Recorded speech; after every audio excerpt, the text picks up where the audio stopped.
is Mr. Lordi, and you're listening to FANTASM Podcast. Enjoy. Phantasm.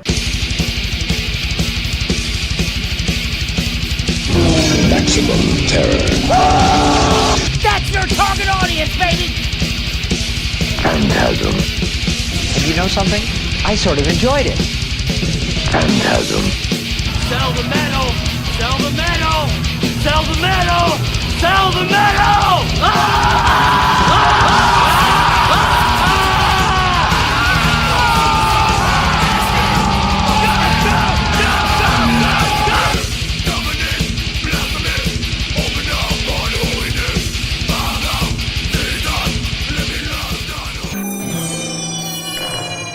Phantasm. Hey, this is Dr. Vincent West, medical doctor of the FANTASM Podcast. Got a very special guest today. We've got Mr. Lordi from Lordi, and we're going to be talking about their new album, Screenwriters Guild, which comes out Friday, March 31st. How are you, sir? Thank you so much for doing this. I am pretty good, and thanks for having me. Thank you for doing this. I'm so excited to talk with you. So, when did you guys start the writing process for Screenwriters Guild? 2022 January. Nice. And it was kind of weird when it had only been like 1.5 months or 2 months, after the release of Lordiversity, our previous release, which was actually 7 albums, at the same time. So I got the call from the management to start writing the new album, and I said, "Thank you, sir. Yes, sir, I shall do that." And I wrote the album and we recorded the album already before June. I mean, in June it already went to print. So, easy. Excellent. And for you, was there anything different for you, like writing-wise, on this record that you hadn't done before, or? There are some songs that are a bit different from your average, Lordi catalog songs. There are a few of them in some ways, but as far as the writing process comes, not really. This was actually very, very easy, natural flowing process for me to write, because I decided that since last year 2022 was the 20th anniversary of our debut album, and it was the 30th anniversary of Lordi being in existence in the first place, and awesome. Then it was also the time in the beginning of the year when I fired our longtime guitar player Eamon, and we got a new guy. So, and after doing 7 albums, just like on the previous year in 21, and with all sorts of different musical genres, so I felt that we need to do the return of the Lordi factory default settings, in a way, pushing the reset button. So there are so many things happening at the same time. So I just wanted to write an album that contains a classic standard Lordi stuff with no. So the old diehard fans would not have to be afraid and biting their fingernails like okay, what the hell are they gonna do this time? Is it gonna be fucking disco or country, or what the hell are they do this time? Right. So this time I wanted to make very, very clear that this is like the standard Lordi stuff, which of course obviously is very, very easy to write for me. It comes out so naturally, and this album was probably the easiest album to do of all these, and it's our 18th album now already, so it was really, really easy. Well, congratulations on it, the 18th record. Great catalog. Obviously, kids, if you haven't listened to Lordi, you should. They're great. I've been a fan for years. I agree. Yeah, see, there you go. Let's run through this album. I'm gonna just bring up one of the tracks. You just tell me a little bit about each song, if that's cool, and we'll just kind of run through the record, if that's cool, Mr. Lordi. How's that sound? Sure. Awesome. So let's see the first track. Always love talking about my favorite artist and my favorite writer. There you go. Myself. Amazing. I love it. Let's see. Dead Again, Jane, track 1. What can you tell us about that one? It started out as we knew already that we're gonna, I knew already that we need to have some sort of an opening track,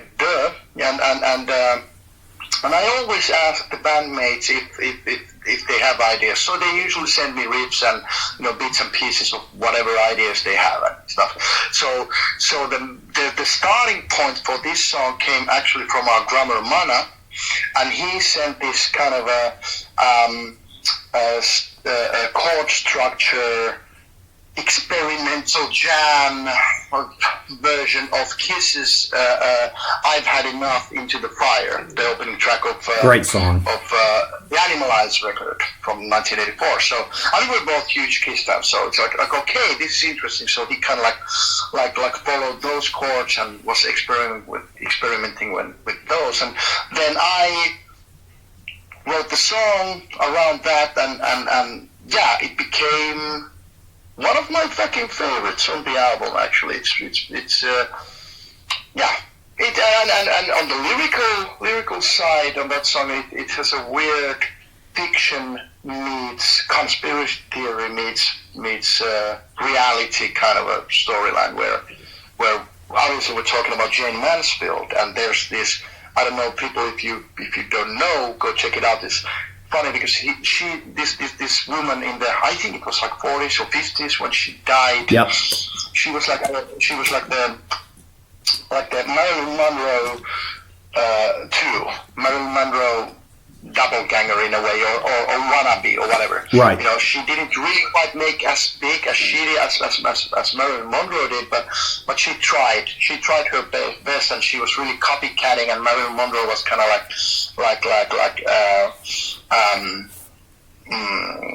what is the word? Like annoyed by that. Sure. But then this Jane died after Marilyn died. This Jane character died too, and she died in a car crash, and there was this all this. I don't know if they were actually confirmed, but her head was cut off, and then she was dating some, what the hell is his name? The dude who started the Church of Satan or the something like Anton that. LaVey. She was still, yeah.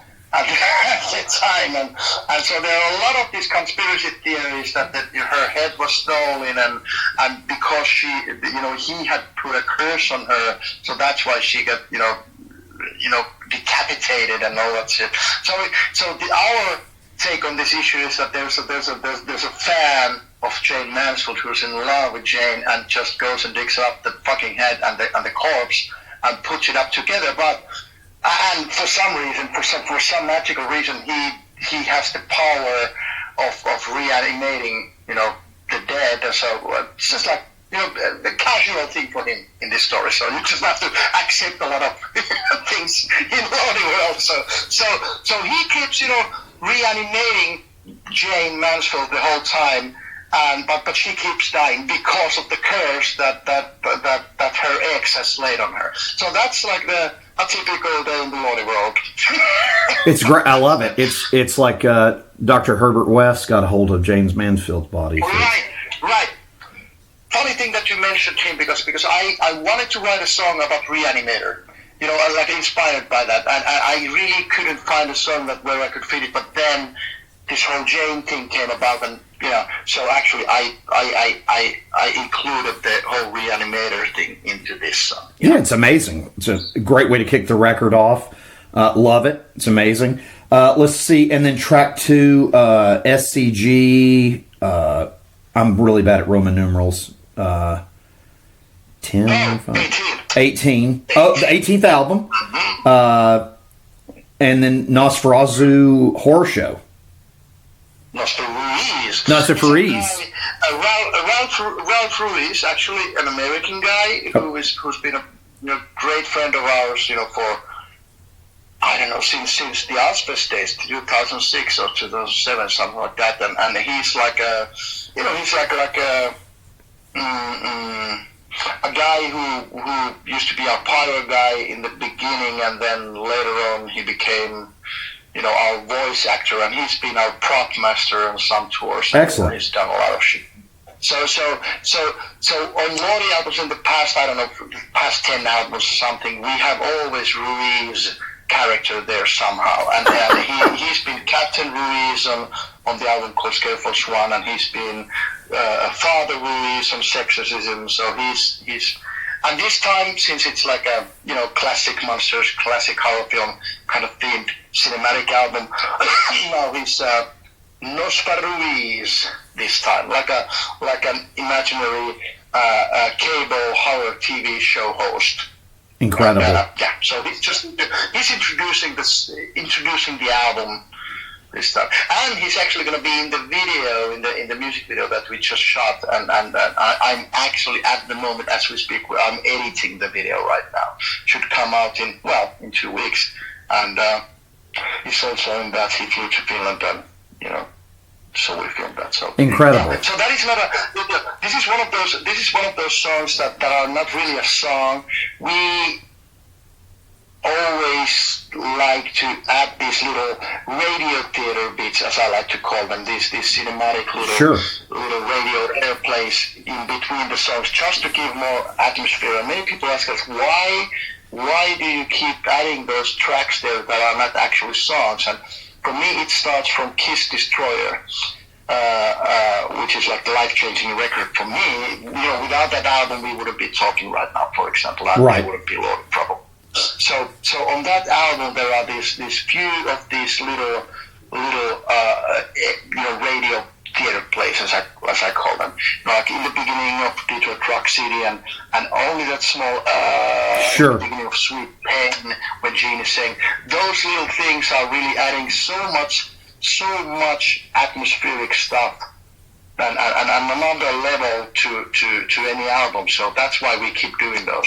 Yeah. I love that you do it. You didn't even ask, but I told you anyway. I love it. No, I mean, I love that any of the horror stuff, obviously, we love here at Phantasm, so it's perfect. And then, yeah, it's awesome. Let's see, track 3, Unliving Picture Show.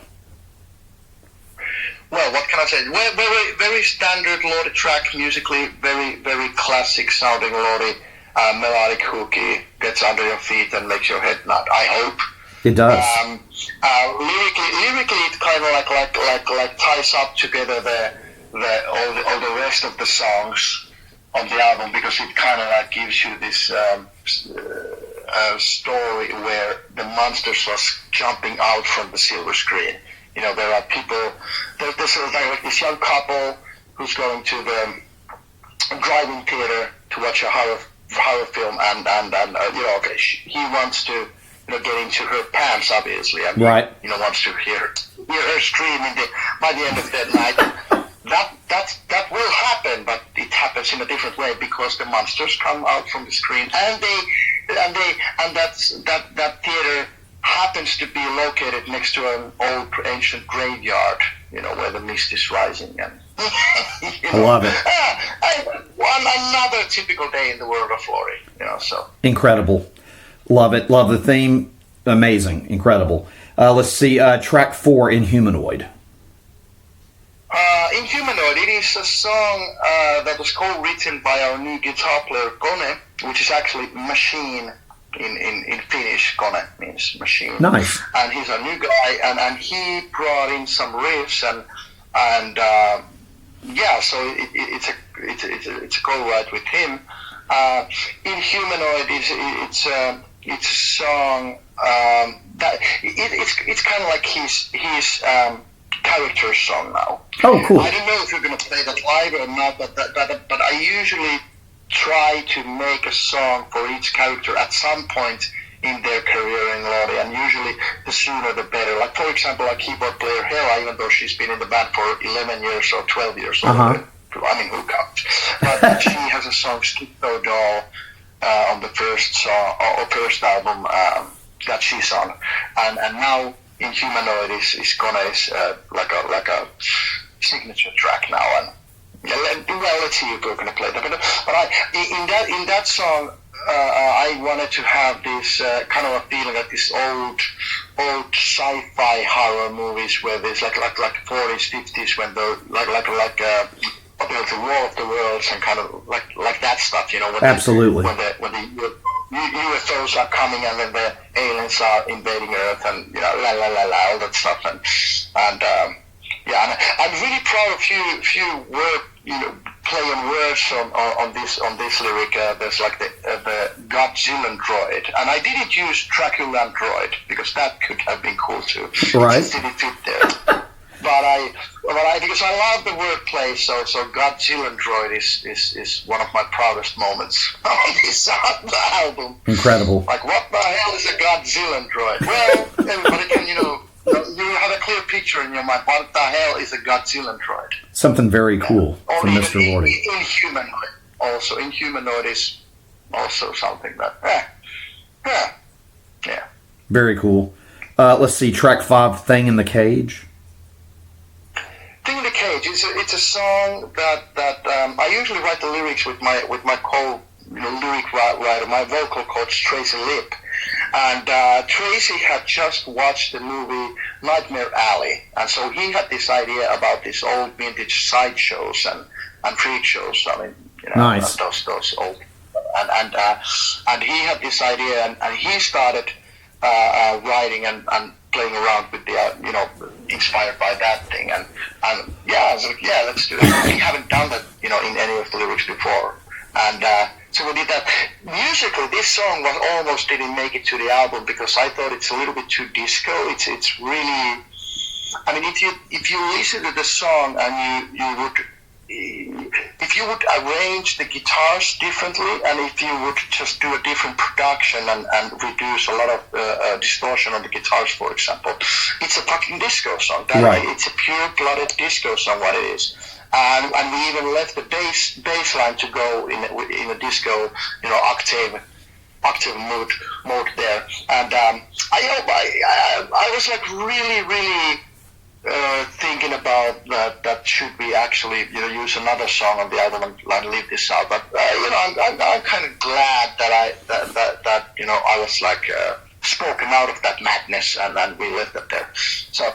Yeah, for me. I know that most of the people probably who hear this album, this song is not that different from the rest of the album. But for me, it is the most different because it has that disco beat and the disco origins in the song. But I know that there's a few other songs that are definitely way more different than than this one. But. Yeah, it's the Thing in the Cage.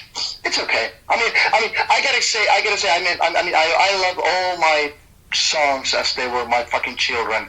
But this, for some reason, it's not my favorite. But if you don't tell anyone, this is not my favorite song on the album. I can honestly, And the label really pushed us to put this out as a second single.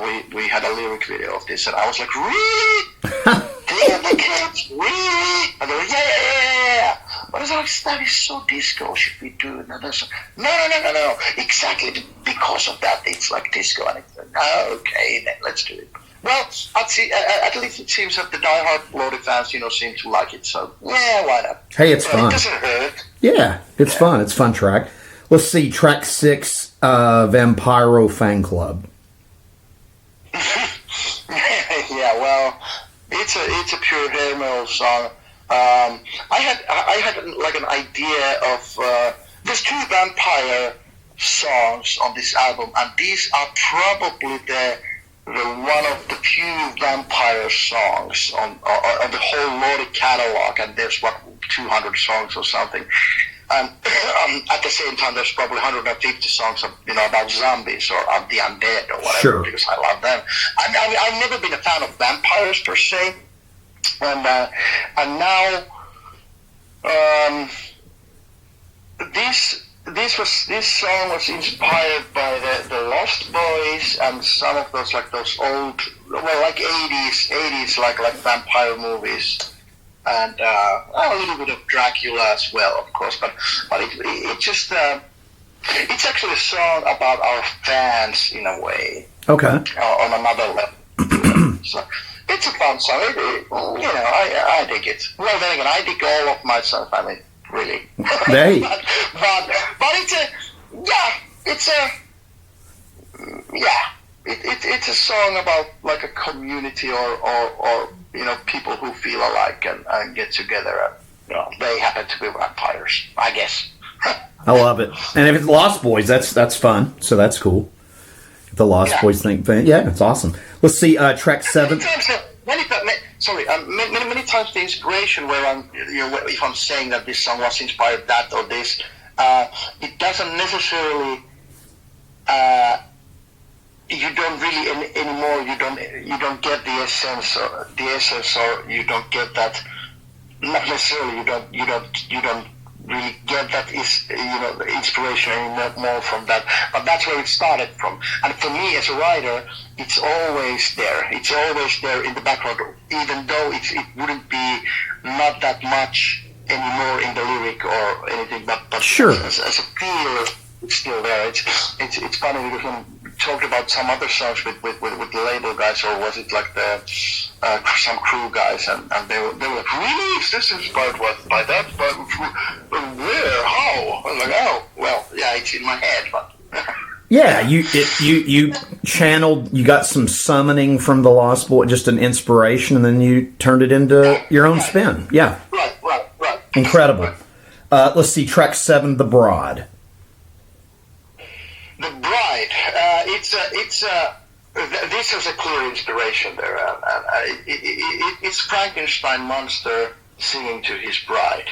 Amazing. So on another level, of course, it could be just a normal love song of 2023, where when you're getting together with this, with your partner, but you are giving an ultimatum, or it's not unconditional love, because he says that if you cross me, the blood will flow. So it's like kind of like there are exceptions to the rule, and it's not unconditional partnership. But this song, musically, this is one of those weirdest or the strangest ones in the Lordi catalog, because this is the first time ever that I'm singing the full song, the whole song, without my signature growl.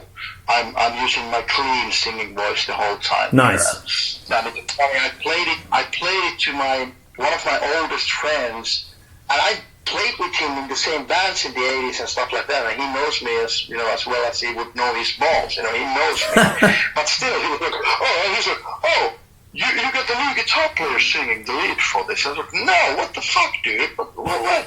It's me. Oh, I didn't recognize it too. But how can you not recognize my fucking singing voice? We've been in the same band, in the 80s for a long time, and we've known each other for more than fucking 40 years. So how can you not recognize my voice, that it's me?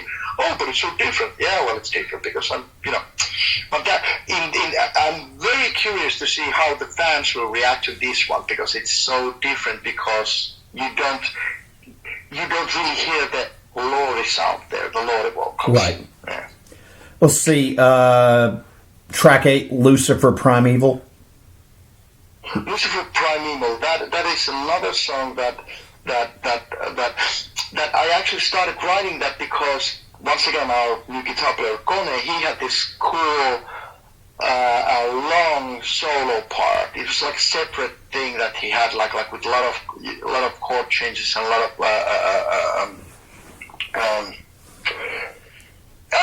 own solo part, and I really wanted to have that in a song. So I had a song that this solo part actually fitted very nicely.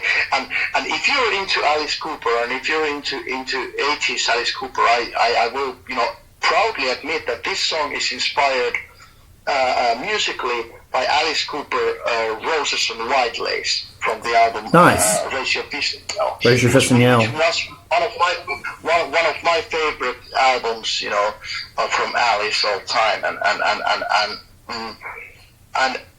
if you hear that, you consider, I see, and if you're an idiot, then you would say, he's just copy pasting he's doing what do you call it, not duplicate, what is it, yeah, I know what you mean, yeah. But yeah. So, but I'm not. It's inspired by that. I wanted to have our own Roses and White Lace musically, so I had the same kind of elements of that musically. Lyrically, I had some ideas of not any specific horror film, per se, but like Children of the Corn and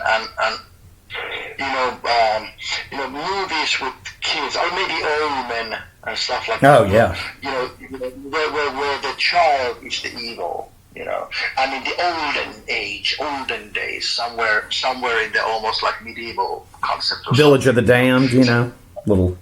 Yeah, exactly. That kind of nice. That kind of world. Very, very cool. Let's see. Are you going to have to go in 3 minutes? Because if you are, I can wrap. I don't know. Let me see. Nope, I don't think so. Sweet. I think it's sweet still. I'm going to keep running with you if that's cool. Yeah. Awesome. Let's see. Track 9, Scarecrow. Scarecrow. Another song that I almost was ready to kick out from the album, but I'm glad I didn't because it's one of my favorites, if not the favorite. It's really good. I like this, and once again, another lyrical idea that came from my co-writer Tracy. He had and he's been pushing the whole Scarecrow idea for a long time. I at least remember like 2 previous albums already, at 2 times that he said, "Hey, we should write a song about Scarecrow." And I'm like, "Yeah, I don't know, yeah."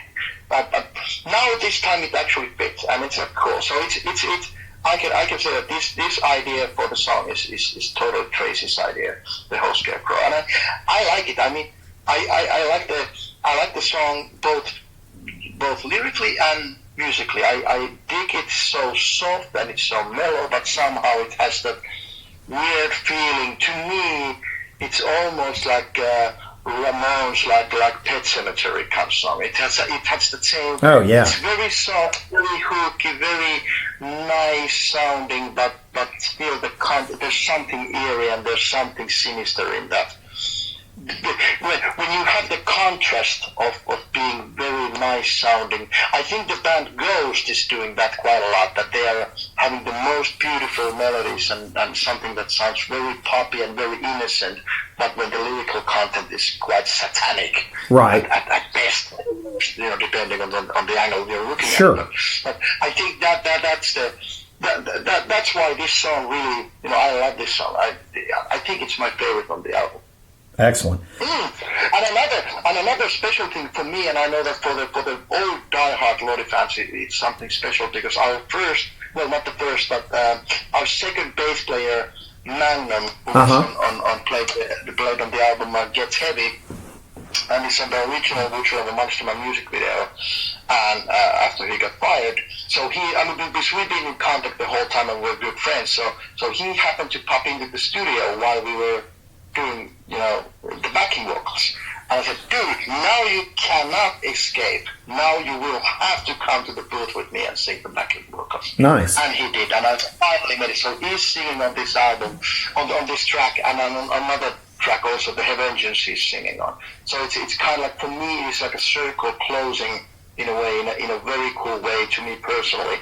Awesome. That even though everybody else, including Eamon, the original guitar player, and everybody else around me in the band have changed now. But now it's kind of cool that on the same year that it's 20 years since the debut album, he comes back for a few songs and sings backing vocals. That is, for me, it's very, very, it means a lot. It means a lot to me, and I'm very, very excited about that. Incredible. Yeah, it's awesome. That's amazing. Let's see, track 10, Lichen Tropical Island.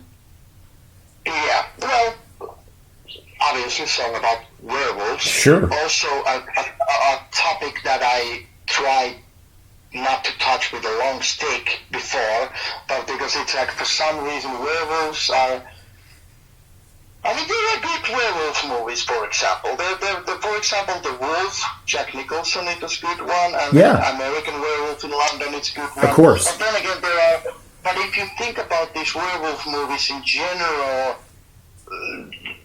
they somehow they lack balls. They are lame. I don't know. I don't know what is it about werewolves that it's not really. There's just something that I tried not to touch that subject before. Okay. But now I thought about an angle on this, that, okay, we have this song, because I always write the music first, and then the lyrics. I always write the music. Oh, okay. So we have this super duper happy song.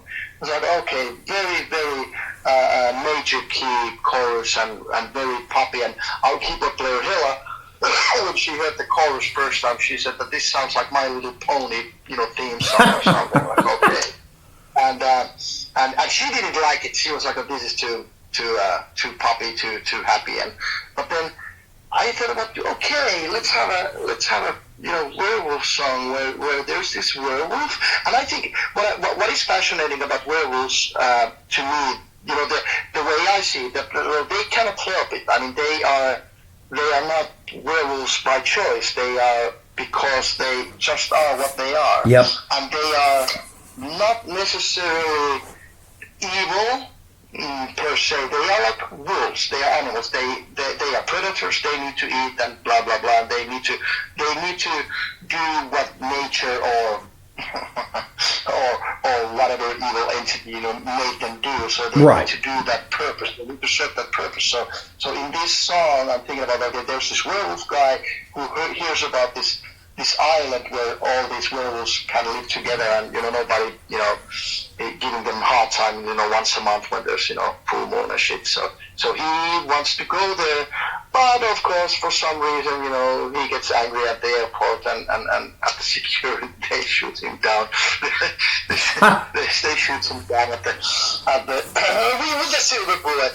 So he never gets to go to the lycanthropical island physically, but when he dies, he goes to the island there, so to heaven, to his fucking werewolf heaven or something. So nice. I find this song is probably the funniest one in the bunch. It's like,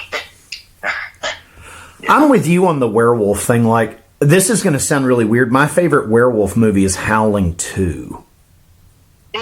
Well, with Chris Lee, I don't know why I like that movie. It's kind of bad. The Scream Queen, I can't think of her name that's in that, her big tits. God, I can't think of her name. Is it that Linnea Quigley? No. Love Quigley, though. But God, I'm going to hate myself for this later. But anyway, but that movie's fun. The first Howl, I'm like you, though. A lot of werewolf stuff is just kind of lackluster. I'm glad that I'm glad I'm not the only person that thinks that loves horror stuff. I just never. Yeah, I'm glad. I've never been that big a fan of werewolves per se. Like as a character genre, as a genre character, it's like, right. I agree with you. But Howlings. I mean, I used to watch Howling movies all the time. When I was a kid. Yeah. But mainly for the effects. Oh sure. Oh, the transformations are great. Yeah. Yeah. Not for the cinematic. Entertainment purposes, not for that. I mean, because, but then again, I mean, let's face it. I mean, any. Well, I don't know if any horror film fan would agree with me on this, but I would think that, at least for me, it is like this: that most of the horror films in the 80s, as films, most of them, 99%, are quite fucking bad. They are bullshit. They are pretty fucking bad movies as movies. But the characters and the effects are great. I mean, right. Best example is Nightmare on Elm Street. Sure. The first movie is, I would say, good plus. But my favorite horror character of all time is Freddy. Really? He's my favorite character. Yeah. I mean, I love the look of him. I was a fanboy of Freddy as much as I was a fanboy of Gene Simmons, and I still am. Awesome. So I had like next to each other, I had a poster of Gene Simmons, Freddy Krueger, and Dee Snider, and it's like I love the look of Freddy. I love the character of Freddy, but after the first movie, even though I am a fan of Nightmare on Elm Street movies, but the movies are not that good. But they are not as bad as Friday the 13th movies. Once again, the first one, good. Yep. The next 7 or 8, just pure fucking bullshit. Great character, though. Great character. Great fucking effects. But as movies, as long as the storylines go and the script and the plots, they're quite fucking bad. They're really fucking bad. Yeah, It's I like the second Nightmare on Elm Street movie a whole lot. I don't know why. I just really like that movie. I like for the ending. The ending is so strange and weird. That did they really run out of ideas with the whole Freddy Diary with the love thing there in there? I think, what the hell? Yeah, it was really well up until that point. I don't know. And then the Friday the 13th stuff, like, this is going to sound weird. I love part 2, 3, 4, and for some reason I like the New York one. I don't know why. I mean, it was shot in Canada, but I'm watching it like you just said though. You said it right though. I'm watching those movies for the kills. I'm not watching it because the movie's good. I'm watching him hacking people up. But. I know. I have the same thing, and it's so weird that because then in the 80s, you get your VHS collection. You have your, you start collecting. You start, getting movies and you watch them, and then every once in a while you get a great movie that stands the test of time, like Shining, for example. It's great awesome. movie. It is. It's because it's not only a good horror movie. It's a good movie. Yep. It's a great movie. Stanley Kubrick. It's awesome. There you go. And then there's an exception to the rule. I remember when Hellraiser came out. Oh yeah. I already had read the novel, the short novel, and I liked that. And then when the movie came out, I thought it was the best horror movie, in a long time, or maybe. I don't remember. It was 1986 or 1987 when that came out. So I was like, thinking that this is like in every aspect. This is the creme de la creme. This is the fucking most awesome horror movie.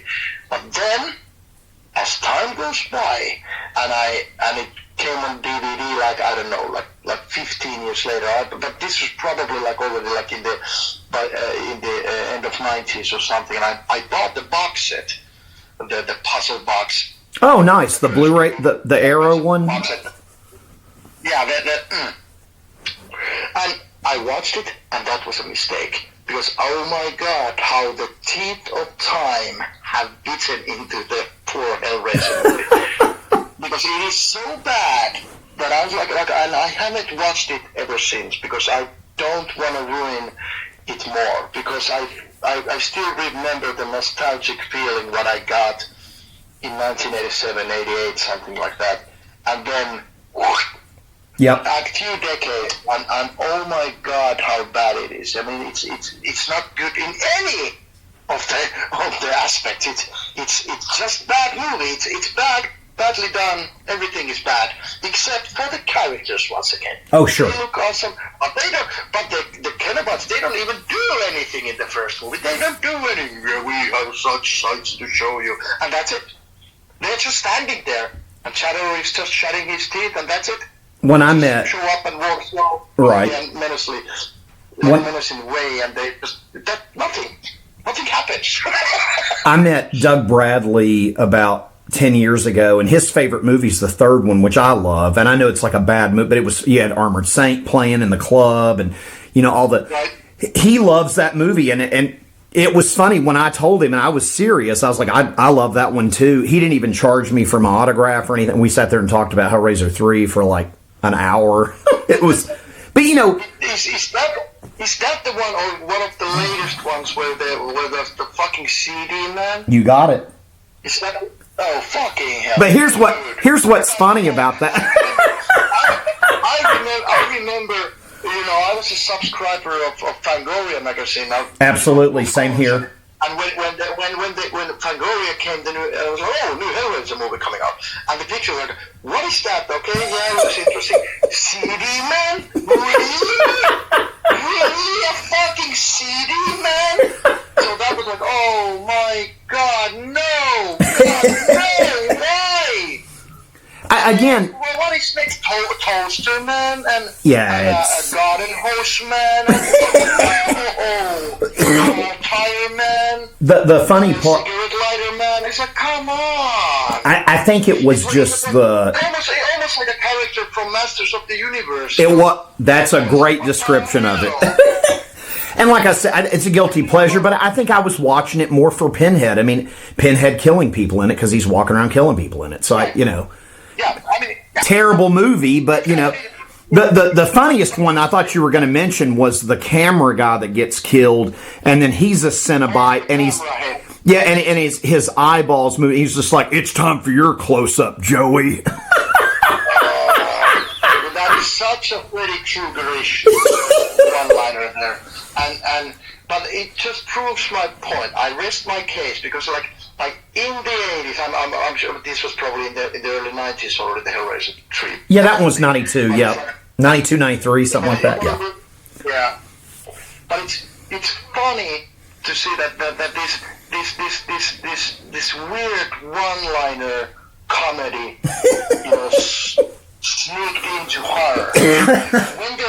When you look at the movies of the 80s and 90s today, you actually see that those movies that did not have the fucking humor in it are the ones that last time. Like Alien 3, for example. I mean, none of the Alien movies really have any humor. Sure. So Alien 3, very, very effective still today. And, well, Shining, which is 1980 or 1981. Yep. And, well, Hellraiser doesn't have any humor. It's just bad film right. on other fields. But yeah, it's like Elm Street 1. It doesn't have humor. That's why it works. Right. But then when the film became that one-liner, automat, then it's so, I don't know. We'll keep rolling here. No, I mean, I agree with you. I agree with you. I mean, I think it's just a guilty pleasure for me at this point. I'm 48, so I think you're like, I grew up with it. I like it. I don't know. I mean, it's bad, but, I don't know. I guess it's whatever. Pick your poison. I'm 49 myself, so I know we're in the same age group, so we know what we're talking about. We do. I know exactly. Yeah. Exactly. Yeah. Let's see here. Track 11, In the Castle of Dracula. I think I said that right.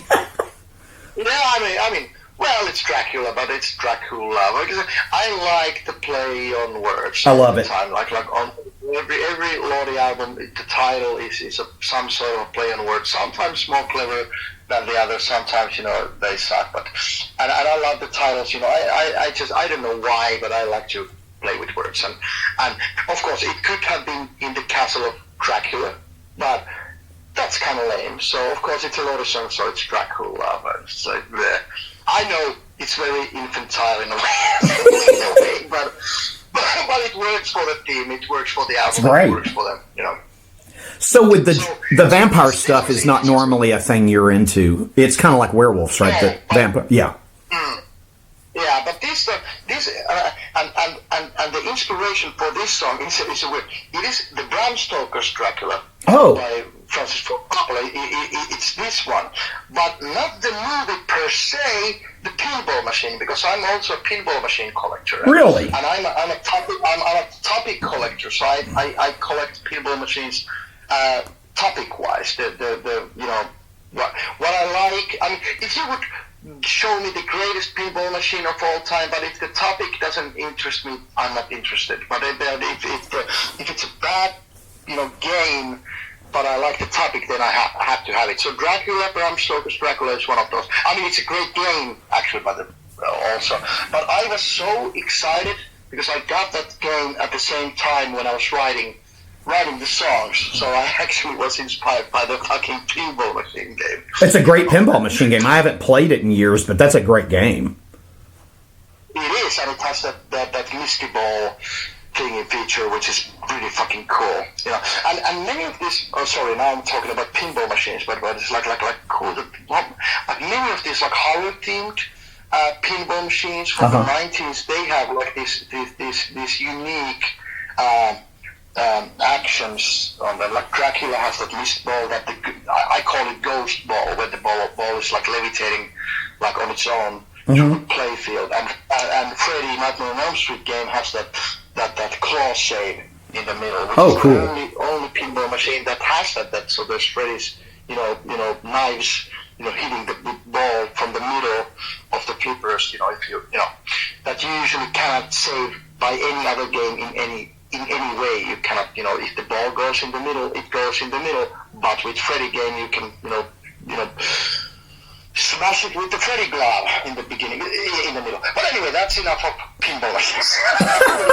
It's completely, totally different talk then. Yeah. That's awesome. No, but that's cool. I'm assuming, before we move to the next track, I got to ask you this. I'm assuming you have the classic KISS pinball machine. Oh, I have that, and I also have the new one. Really? Awesome. Awesome. So I'm a KISS collector, so I figured you did. It's kind of a dumb question, but I figured I'd ask anyway, because I figured you had it. And having the new one, too, as well. Let's see. I have it with my first pinball machine, actually. Incredible. Love it. Yeah. Let's see. The SCG Awards, track 12. Yeah. We always, since the first Lordi album, we have the Scarctic Circle gatherings, or SCGs, as we shortened it already for the second album. So these are these radio theater parts, these cinematic atmospheric parts, and usually these SCGs are in the beginning of the album, but this time it felt more appropriate to put it in the end of the album. So there's like the Oscars. Well, and since it's the Scarctic Circle gathering, so of course we have it in the Lordi world. It's not Oscars, it's Scarctic. Awesome. And there is this, once again, this character, Nosferatu Ruiz, who is already introduced in the beginning of the album. So he's hosting this Scarctic award show. And there's, once again, stupid shit. Jamie P. Curtins is coming to introduce the nominees for the best screenplay of that year of the award show, and then there's Evil Bread, there's the Dyslexorcist, and what else? An American Werewolf in London, Ontario, and stupid shit like that. So there's this award show going on, but then this poor host, who is clearly from some Eastern European heritage, where he come to the States, and he's hosting, and he gets so mad that he's not even nominated, the host himself, so he decides to kill the actress who's like announcing the nominees, and another typical Lordi moment there. Yeah, incredible. But we had so much fun on recording that, because Ralph Ruiz he's doing all this like funny things, but there's also Dylan Broda, who's been doing a lot of voice acting for us, and then there's also Hela as Jamie P. Curtins there, and Hela usually does all of our female voices on these on these radio theater bits, because she's pretty fucking great on that. She could be really good in some animation dubbing or something, audio work. Yeah, it's incredible. The world has lost a great audio actor in her. Wow. Let's see, track 13, Head Vengeance. Vengeance, one of probably the first song I wrote for the album. Really? Could be, and it has like more like this whole dystopia kind of feel. It's once again a movie, a song that doesn't have any particular movie in mind, but something like this dystopian world, and originally I was thinking about something like even along the lines like Indiana Jones and the Temple of Doom or something like that. Sure. But it went a little bit far away from that. It came something else, and finally many people hear it as being very serious, or somehow even like a commentary on religions and shit like that. It's really not, because I don't hear it as serious as many people do. But then again, this is exactly what I was saying, that this is when you write something and you are inspired by certain things, that inspiration stays in your body and in your brain, right, even though lyrically it's not there even anymore. You have edited out all the actual bits and pieces and those lines and words and sentences that are connecting them to the original inspiration source. But Yeah, and another song, by the way, where Magnum, the original bass player, is singing. Oh, nice. Awesome. Yeah. And let's see, and then in credits, track 14. This one is a bit special song in the, not only on the album, but on the whole catalog of Lordi. I wrote it for my own funeral, this song. Oh, wow. Yeah. And then I played it. To many of the of my friends and some of the crew members, and they got all teary-eyed when they were listening to that. They were good. Oh, has your smoking 3 packs a day finally caught up on you? Are you having cancer? Are you dying? Is this your farewell? I'm like, come on, you fucking pussies! What the fuck? I mean, it was a song. Yeah, but why are you jinxing it? Why are you jinxing it that you're writing a song about for your own funeral? I said, well, if you want to write a song to your own funeral, you kind of have to write it while you're still alive, because after you're dead, you're kind of a little bit too late, aren't you? No, come on. Right. And Elton John has a song for his own funeral already on his debut album, I think. Oh, wow. 70s. I did not know that. Hell, I'm not the first one who has done that. I mean, there's a lot of bands or artists who have done that, and I just felt, because I thought that, okay, how to wrap up this album, it would be cool to have a song that has some sort of Alice Cooperish feel to it, like a ballad, by like horror ballad, Alice Cooperish thing, kind of like 60s feel to it, like a funeral march that you would play in a church, something like that. But also the idea that cinematic album, loosely themed like that.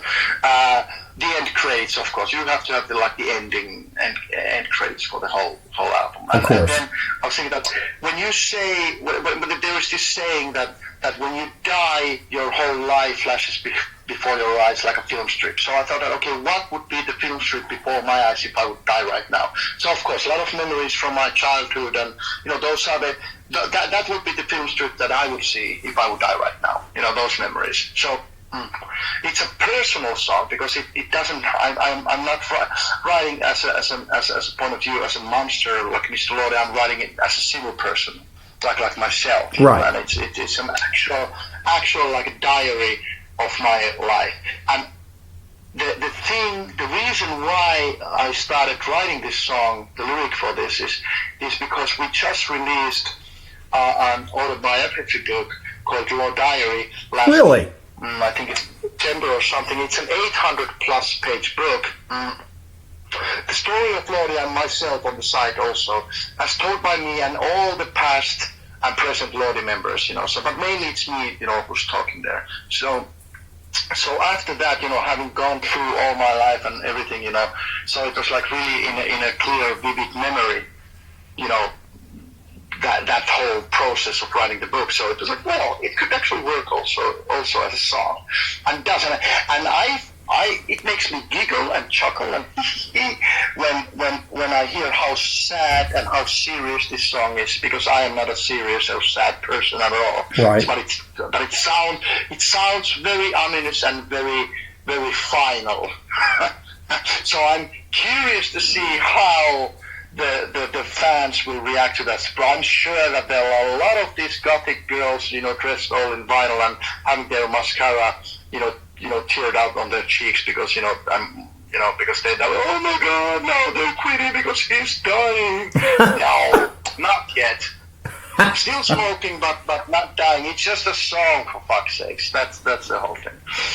Dude. But talking about the book, by the way, that this book is only, it was only released in Finnish, obviously, and we have been trying already when we started writing it and started we've been trying to find a publishing deal and somebody that who would because we have the goal to translate it into English and also German, but oh my God, it's difficult because usually the musical books and the music related autobiographies or biographies are 200, 300 pages the most or something like that. This is 836 pages. So that kind of, and now today's paper prices, it's almost impossible to find somebody who would take the risk, because it's almost 3 times as big as usually, those books. It's a Bible. It's a big one. Oh wow! And then again, it's very honest. I mean, and I don't. There's nothing is censored, so we are telling everything about everything and everyone.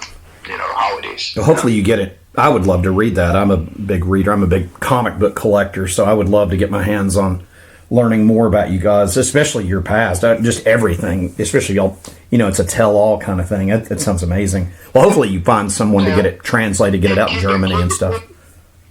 Keep an eye on that, because we are really trying. I have my goal, or my target would be that it would be translated and released this year. I don't know. It's not based on anything. It's not based on reality. But that's what I'm aiming for. That it should be. It should be released this year in English at least. But let's see. It is surprisingly hard and difficult to find the publishing house. Oh, I bet. I can only imagine. Yeah. Those things go up and go under so quick, and then you're trying to find one that's, legit, and they can actually get you the distribution you need. Yeah, I can imagine that being an undertaking. Speaking of undertaking, thank you for doing this with me. I appreciate you taking the time to go through this record and chat about horror movies. And kids, pick up Lordi's Screenwriters Guild. It comes out Friday, March 31st. They've got all kinds of cool stuff. Go see them when they tour, wherever they're at. They're going to be everywhere, probably all over Europe, and everywhere they can be to play. And dude, I'm a huge fan. Thank you. This means the fucking world to me. Thank you so much for taking the time to do this today. This was very nice, and very fresh interview. For me too. Not your typical Eurovision related. Well, hey man, we should do it again sometime. I had the most fun talking with you today. I really appreciate your time. It means the world to me. I think our listeners are going to love it. So thank you. Thank you so much. Phantasm. And you know something? I sort of enjoyed it.